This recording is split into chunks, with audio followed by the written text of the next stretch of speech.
New at 6 tonight, a Union City police officer says he feels blessed to have lived to tell his story after being shot 6 times while chasing a 19-year-old. Yeah, all of this started with a 911 call regarding a fight before escalating to a chase and then a shootout on High Point Road.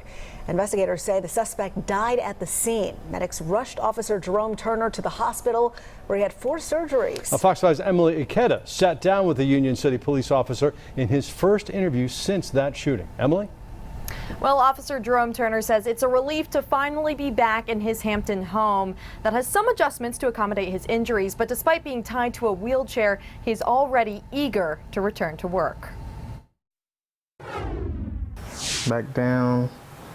And then the coming up part is where I'm like really pulling. Officer Jerome Turner's daily routine is dramatically different from last month. You know, down and back up. His routine uprooted after being shot 6 times while responding to a 911 call that led to a chase and then a shootout on High Point Road.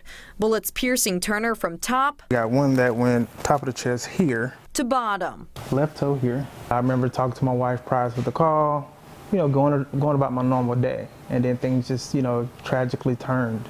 Several weeks in the hospital and 4 surgeries later, Turner has alas returned to the comfort of his home.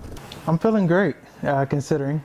Despite his persistent smile, Turner, not even a year on the job, is forever changed, losing sleep over the routine call that nearly ended his life. It gets rough sometimes. I get up at 3 in the morning and I'm just kind of like looking around and getting my wheelchair, roll around the house, and I've always kind of been that protector regardless, but now I'm just much more aware and just trying to see, you know, where the kids are, making sure they're still upstairs. But one thing remains unchanged for the former Florida police chief. My biggest thing is, you know, I'm going to stay in law enforcement. I mean, that's my passion. In fact, he is already itching to get back to work, hopeful to serve in a new capacity. Just this incident alone is definitely a training opportunity for, you know, my agency and fellow agencies around.